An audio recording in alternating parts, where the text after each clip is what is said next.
Recent threats from North Korea, including a missile launch just this afternoon, has rattled memories of a different era when the possibility of a nuclear holocaust dominated the discussion. The conversation turned to defending against the indefensible.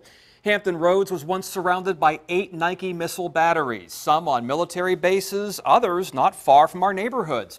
Tonight, a trip through time on what's left of our Cold War defense.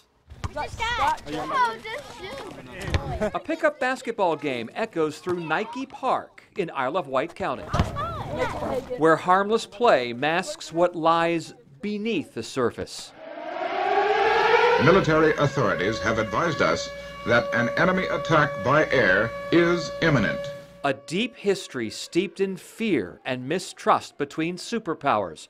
For behind this door and down these steps, we see shadows of a different world. I would say we probably shouldn't go any further. In the 1950s and early 60s, Nike missile batteries stood watch over Hampton Roads. And this would have been the position that they would actually fire the missile from. Albert Burkhardt gives tours of Nike Park, where 5 years ago the county pumped water out of the old magazines, revealing a dark underworld of Cold War politics. Since then, 20 feet of water refilled those cavities. They hide a past often viewed in black and white, where even comedy took an apocalyptic tone.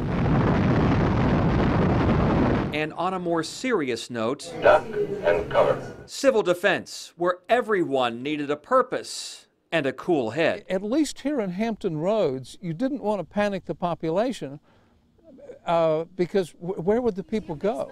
This particular area is the basement, the vault that's here. You might have gone to the basement of the old Bank of Smithfield, a fallout shelter in the 1950s, and now a time capsule of the Cold War at the Isle of Wight County Museum. I think a lot of folks did actually realize that these sorts of shelters and the bomb shelters that you could provide for yourself at home really didn't provide a lot of security or assistance. But they did provide canned food and water, government manuals on survival, even gas masks for children, because the nuclear age was upon us, and Hampton Roads was a target. Very, very much a tense time, very scary. We were so close to what would have been ground zero that the civil defense folks just, gave us up for being wiped out anyway. But Drone 10 offers a glimpse of the last line of defense.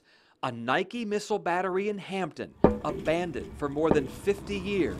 A distant memory for Ira Abbott. Because I haven't been back here since probably '57.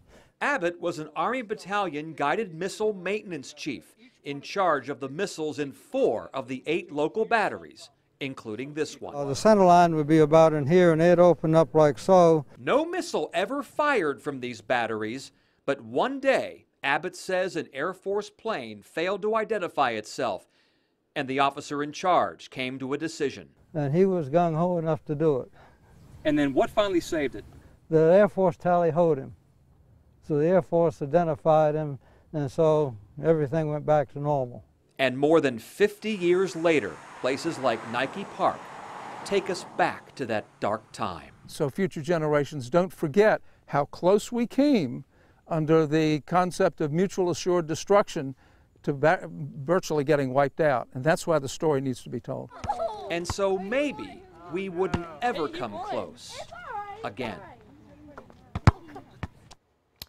Albert Burkhardt also told me that it was assumed the Soviets had one of their largest missiles aimed at the military targets in Hampton Roads because that way, in his words, they'd get everything. More pictures and tour information for Nike Park is posted now on wavy.com.